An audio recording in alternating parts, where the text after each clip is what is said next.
Aujourd'hui, ces mystères sont encore inexpliqués.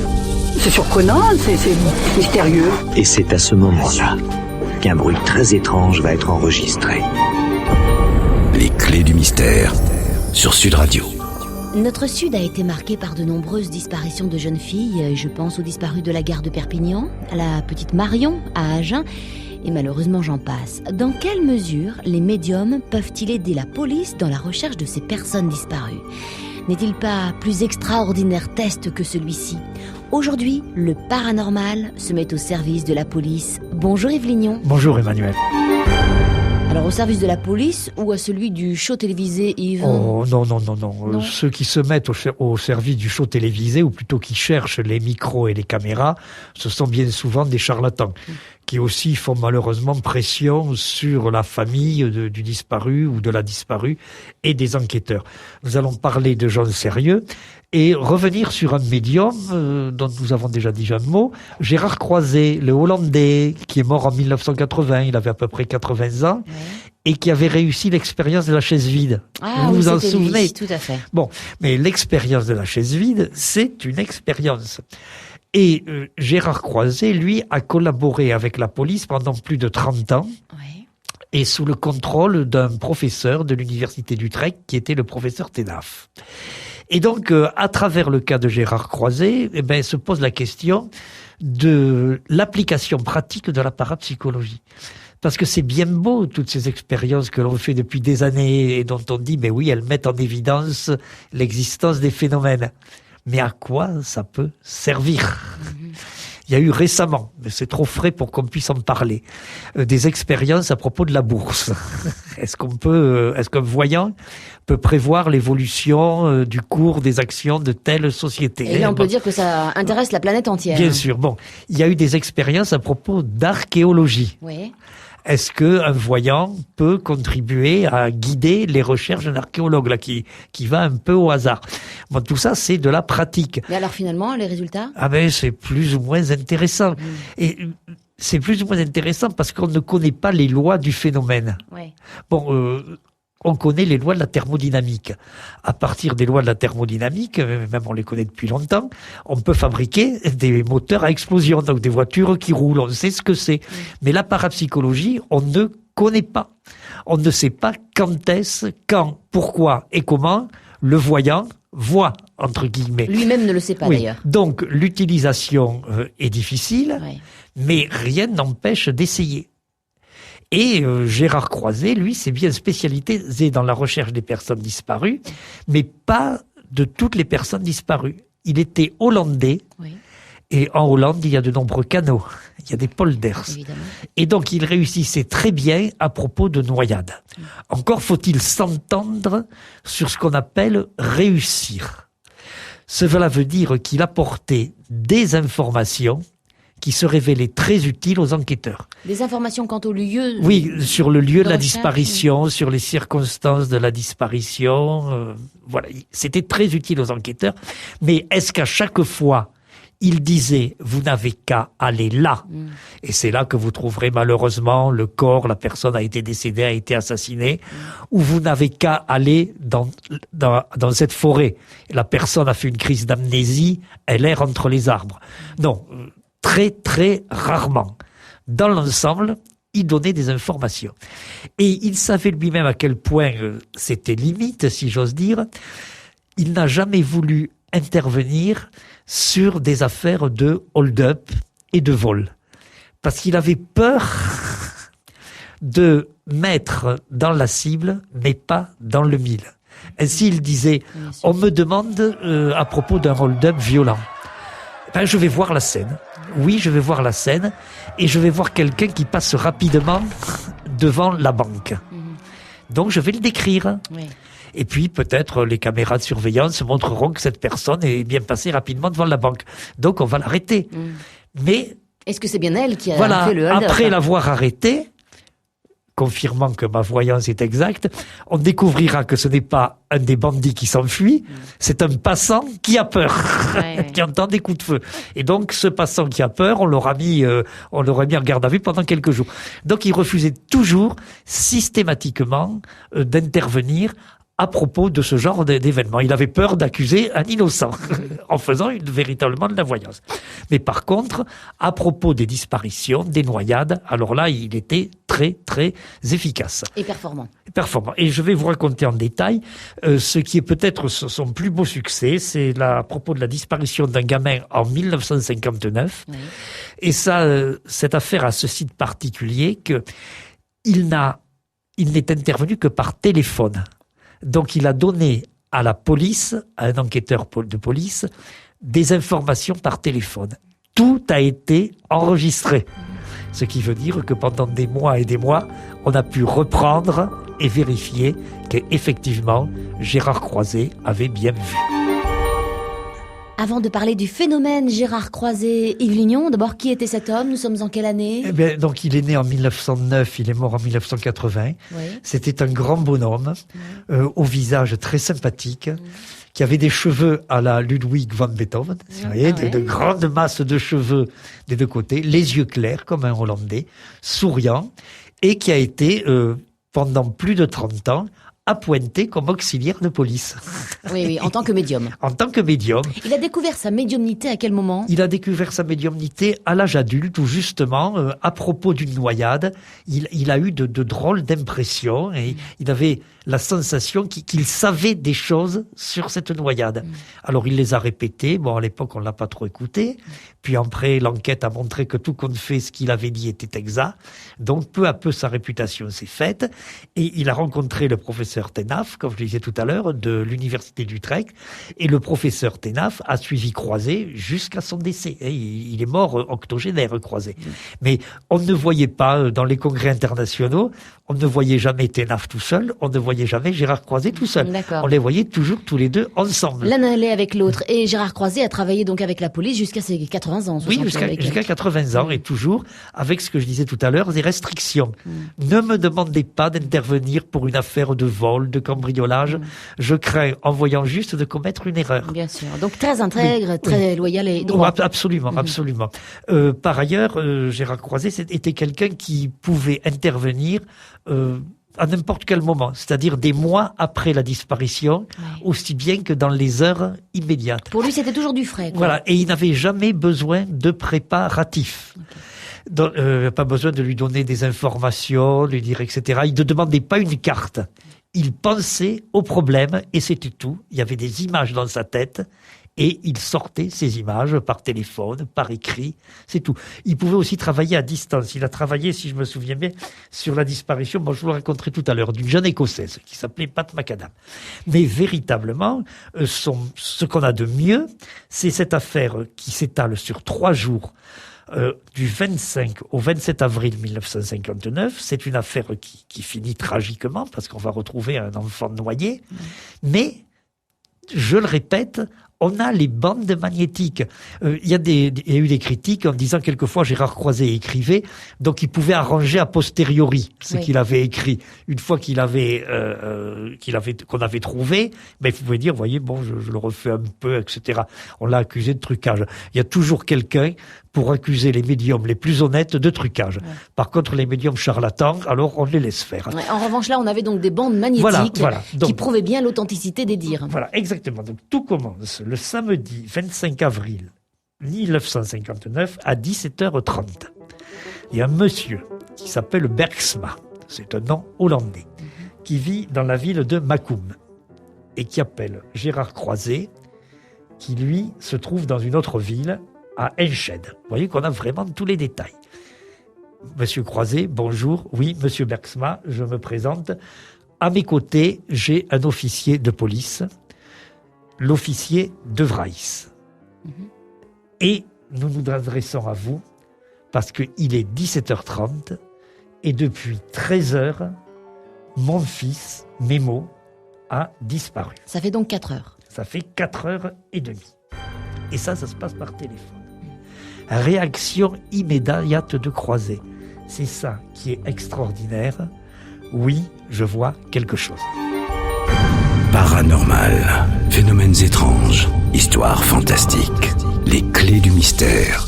sur Sud Radio. Monsieur Bergsma et l'officier de Vries téléphonent à Gérard Croiset, médium au service de la police, pour lui demander conseil, pour lui demander de l'aide, car le fils de Bergsma, qui s'appelle Ménaud, a disparu depuis 4 heures. Et là, Gérard Croiset, médium, donc dit « Oui, je vois ». Alors, vous imaginez sans doute l'angoisse du père. Qu'est-ce qu'il voit ? Eh bien, il voit peu de choses. Gérard Croiset a une certitude. Il y a une image dans sa tête. Et il va décrire cette image. Il dit très simplement, je vois un mur percé d'un trou, et ce mur doit être celui d'un vieil édifice, avec une tour ou quelque chose qui ressemble à une tour. D'accord. Et un peu plus loin, il y a un pont. Mais c'est très vague.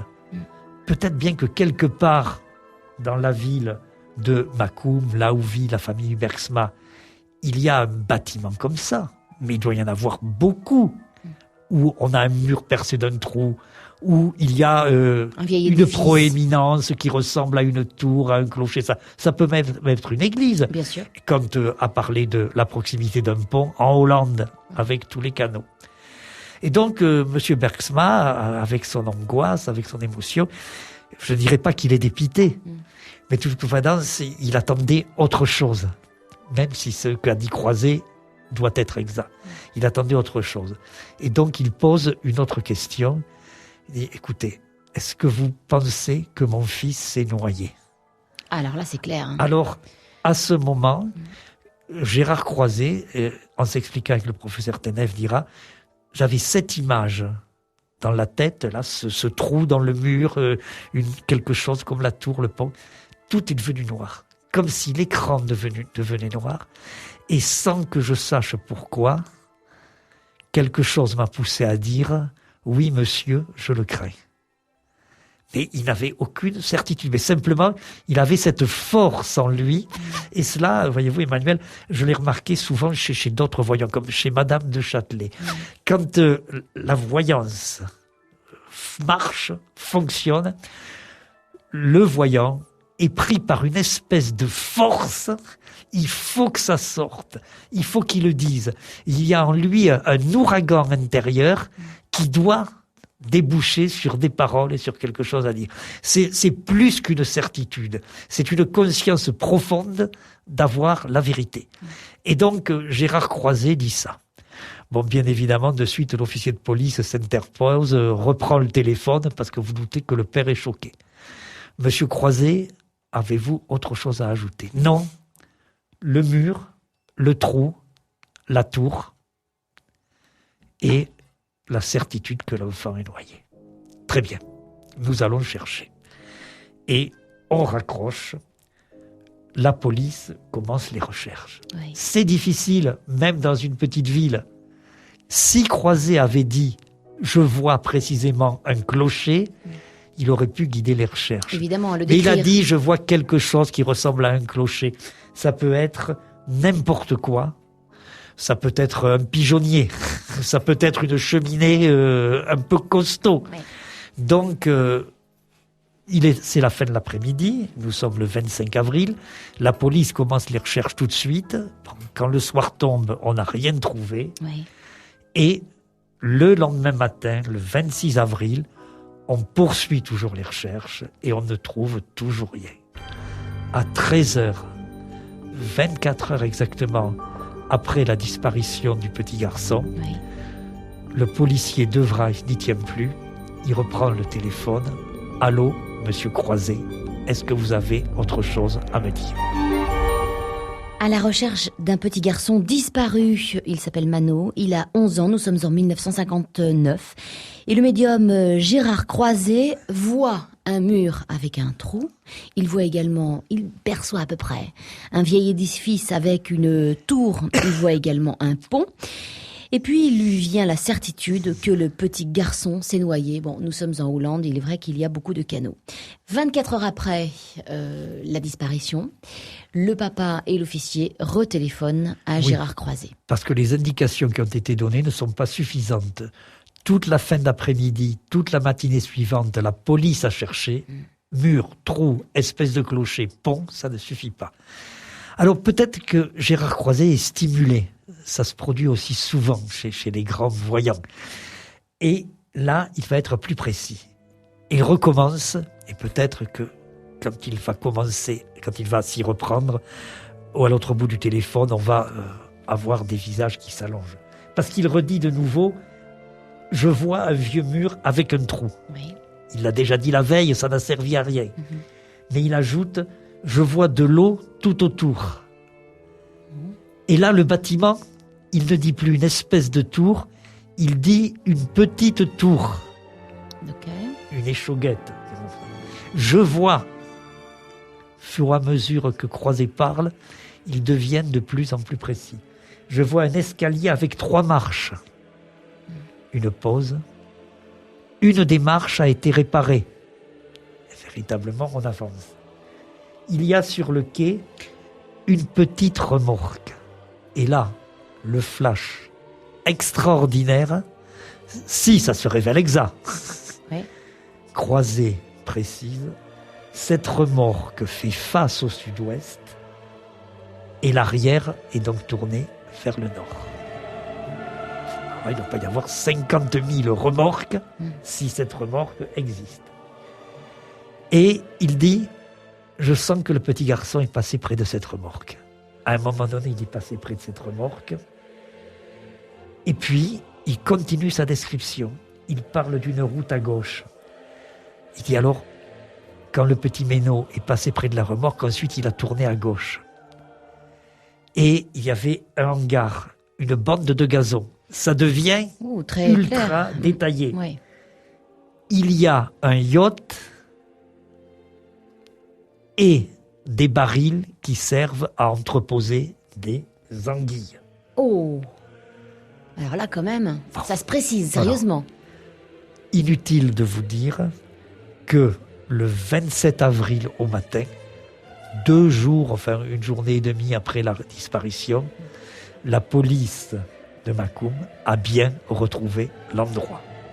Avec de telles précisions, forcément, on devait y arriver. Enfin, on devait y arriver si Croiset était voyant. Mais c'est parce qu'on savait depuis longtemps qu'il était voyant qu'on s'était adressé à lui. Donc on a retrouvé l'endroit, mais on n'a toujours pas retrouvé l'enfant. 9h du matin, pour la 3e fois, en 3 jours, le téléphone chorne chez Gérard Croiset. Est-ce que vous avez quelque chose de plus à nous dire? Où est l'enfant? La police d'Enschede. Alors, monsieur Croiset. Sud Radio, les clés du mystère. 72 heures après la disparition du petit garçon de 11 ans, nous sommes en Hollande, nous sommes en 1959. Gérard Croiset, le médium qui travaille avec la police, a donné quelques renseignements vraiment très, très sérieux. Monsieur Bergsma décide de retéléphoner donc à ce médium pour lui demander plus de précision encore. Voilà. Hein, c'est ça. Toujours avec la police.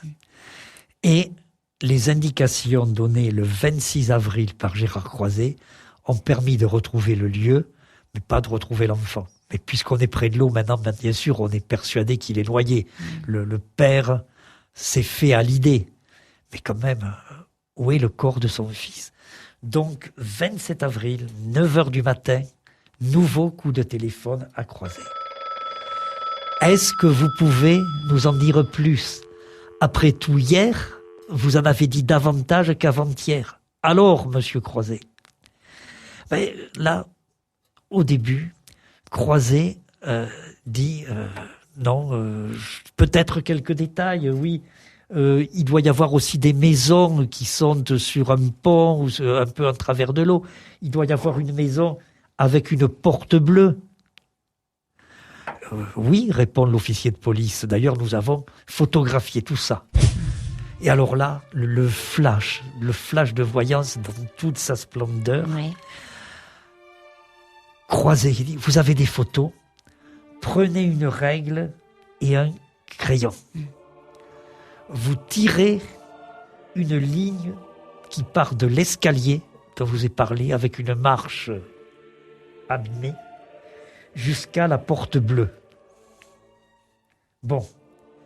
Est-ce que vous avez vu sur le quai un poteau avec un pneu de moto passé autour?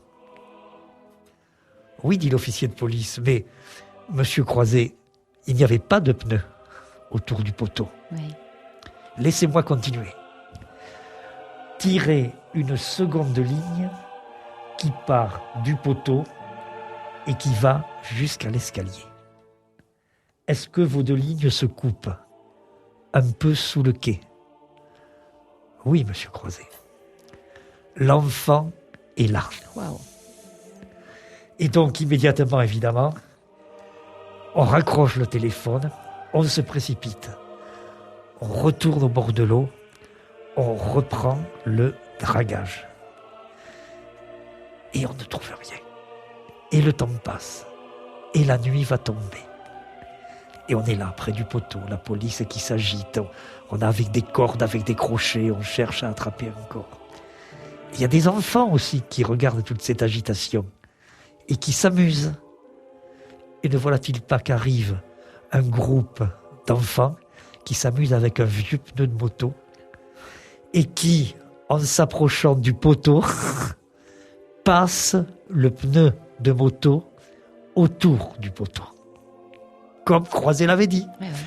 Pas tout à fait, puisque d'après lui, le pneu y était déjà. Et est-ce que c'est un signe? Moi, je n'en sais rien. Mais à ce moment-là, il y a un crochet qui agrippe quelque chose. Eh bien oui, on a retrouvé le corps du petit Ménon.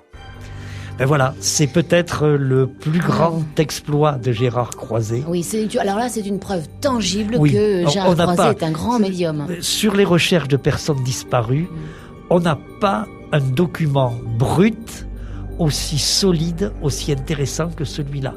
Puisque tout ce que je vous ai dit, c'est une transcription d'enregistrements faits par la police à partir de conversations téléphoniques. C'est pour cela que j'ai pu vous citer les propos de Gérard Croiset mot pour mot. Et j'ai même là, sur le document qui me sert, que j'ai sous les yeux, le croquis du procès verbal avec les lignes tracées à la demande de Gérard Croiset. Alors Yves, vous nous avez raconté l'histoire de Gérard Croiset, de ce petit garçon hollandais, Ménon, qui avait disparu et qu'on a retrouvé noyé. C'est vraiment une preuve tangible qu'effectivement Gérard Croiset était un grand voyant. C'est un grand test, une réussite pour lui. C'est sa plus belle réussite? C'est sa plus belle réussite aux yeux du scientifique. Parce que c'est la plus documentée. C'est-à-dire qu'il y a tous les documents, tous les éléments. On a tout ce qu'on veut. Encore une fois, les bandes magnétiques ont été écoutées, réécoutées par des experts divers. Bon, il n'y a pas de problème. Bon, mais pour Gérard Croiset lui-même, on va dire sur le plan affectif, il y avait des réussites encore plus importantes. Mais qui ne sont pas forcément aussi spectaculaires. Mais lui y attachait beaucoup d'importance. Pour quelle raison? C'est ainsi que, sur le plan personnel, vous savez, comme un joueur de rugby, il préfère se souvenir de certains matchs plutôt que d'autres, même si ça n'a pas été des triomphes. Bon. C'est ainsi que Gérard Croiset, il aimait à raconter une histoire en disant, à propos de Pat McAdam. Qui est Pat McAdam? Quand on s'appelle McAdam, c'est un Écossais. C'est donc une jeune Écossaise qui avait disparu le 19 février 1967 et que d'ailleurs on n'a jamais retrouvée. On a des raisons de penser qu'elle avait simplement voulu changer de vie. Ça n'est pas tragique, mais ça c'est l'enquête de police qui l'a montée. Toujours est-il que 3 ans plus tard, un journaliste écossais dit « Monsieur Croiset, qu'est-ce que vous pouvez me dire à propos de Pat McAdam ?» On est 3 ans plus tard. 3 ans plus tard, en 1970. Oui. Eh bien, Croiset a dit, pas grand-chose. Il dit, je vois une maison, une brouette appuyée, alors il décrit tout en détail la maison, une brouette appuyée sur le mur de cette maison, puis une vieille automobile, alors il donne les détails, le modèle de l'automobile, etc. Ouais. Et c'était le dernier endroit où on avait vu Pat McAdam. Ah oui. C'est là qu'on l'avait vu pour la dernière fois. L'enquête de police dit le dernier témoin l'a aperçu, qui se promenait, qui est parti vers la campagne. C'était à cet endroit. On ne l'a jamais retrouvé? On ne l'a jamais retrouvé, mais il semble que ce ne soit pas tragique. D'accord. Les adultes ont le droit de refaire leur vie, de ne pas donner de nouvelles. Et c'est totalement légal d'ailleurs. Oui, oui. Donc, bon, alors, peut-être ce qui frappe le plus aussi les témoins, les gens, c'est le fameux exploit à Tokyo. Ouais. Où Gérard Croiset est dans un studio de télévision. Là, le document est fabuleux. Ouais. Et il est interviewé. Pourquoi ? Parce qu'il y a un congrès de parapsychologie à Tokyo. Au Japon, on s'intéresse beaucoup à la parapsychologie sur le plan scientifique. Donc, il y a un congrès de parapsychologie. Il est venu avec Tenef. Et monsieur Croiset, qu'est-ce que vous faites ? Voilà, je recherche des personnes disparues. Le professeur Tenaf me connaît depuis 30 ans, etc. Voilà ce que je fais, voilà ce que je ne veux pas faire. Enfin, l'interview banale. Et le journaliste qui dit à Croiset, mais nous avons une disparue, une petite fille qui a disparu ici, au Japon, dans les environs de Tokyo. Et c'est une noyade. Oui. Et le journaliste n'y avait pas pensé a priori. C'est quand Croiset a dit, moi, ce que je sais faire en quelque sorte, ce sont les noyés, que le journaliste a flashé, mais sans que ce soit parapsychologique. Oui. Et Croiset, immédiatement, a flashé aussi. Il s'est levé du studio en disant « Suivez-moi ». Wow. Ça, c'est du show, et donc, on a un reportage télévisé extraordinaire. Parce qu'on est dans un studio, journal télévisé. Ouais. Et donc, Croiset se lève. Vite, quelqu'un prend une caméra à l'épaule. Il faut le suivre. On monte dans des voitures, par là. Et effectivement, il arrive à l'endroit où la petite fille s'était noyée. D'accord. On l'a pas retrouvée instantanément, mais de nouveau, quand on a recherché le corps, on l'a trouvée. Mais je vous assure, c'est ça, c'est de la télé-réalité avant l'heure. Ah oui, mais c'est de la vraie. Ouais. C'est un document de la télévision japonaise. La première fois où je l'ai vu, c'était extraordinaire. Croiset. Donc, c'est un studio, c'est un journal télévisé. Vous savez à quel point c'est compassé, le journal télévisé. Croiset qui, d'un seul coup, se lève, interrompt l'interview, suivez-moi. Le journaliste qui comprend, qui fait des signes, vite quelqu'un qui prend une caméra et on part en courant. On ne peut pas mettre en doute justement Gérard Croiset sur cette histoire japonaise ? Comment voulez-vous le mettre en doute à propos de ça ? De toute façon, on ne savait pas où elle était, la petite fille. Ouais. Et on a retrouvé son corps, malheureusement, parce que Gérard Croiset a dit « Suivez-moi ». Extraordinaire. Bon. Ouais. Inutile de vous dire, Emmanuel, puisque j'ai eu l'occasion de l'approcher un petit peu, que comme tous les vrais médiums, c'était quelqu'un d'une profonde humanité et d'une grande gentillesse. Évidemment. Est-ce qu'aujourd'hui, la police travaille encore avec des médiums ? On le sait, c'est un peu compliqué, parce que, vous voyez... C'est un peu tabou aussi, non ? C'est un peu tabou, surtout dans notre pays où on a lu des cartes de travers. Mais d'autre part, il faut bien constater que, en dehors d'un Gérard Croiset... Et encore, vous avez vu dans le cas de Menno Berkshire comment ça s'était passé. Il avait fallu y revenir pendant 3 jours. Mais en dehors d'un Gérard Croiset, quand un médium, quand une voyante donne des informations, ce sont des informations utiles à l'enquête, mais qui n'apportent pas la solution définitive. Ouais. Donc, il est assez normal qu'un enquêteur de police, même s'il est très ouvert à la parapsychologie, prenne les choses avec une certaine réticence, ou du moins avec une certaine prudence, en disant oui, ça peut me servir, c'est une pierre mais c'est pas la solution miracle. Évidemment. Demain, nous vous retrouvons pour d'autres histoires extraordinaires dans les Clés du Mystère dès 13h30. Cette émission est podcastable, vous le savez, sur le site internet sudradio.fr. À demain, bye bye. 13h30, 14h30. Les Clés du Mystère sur Sud Radio.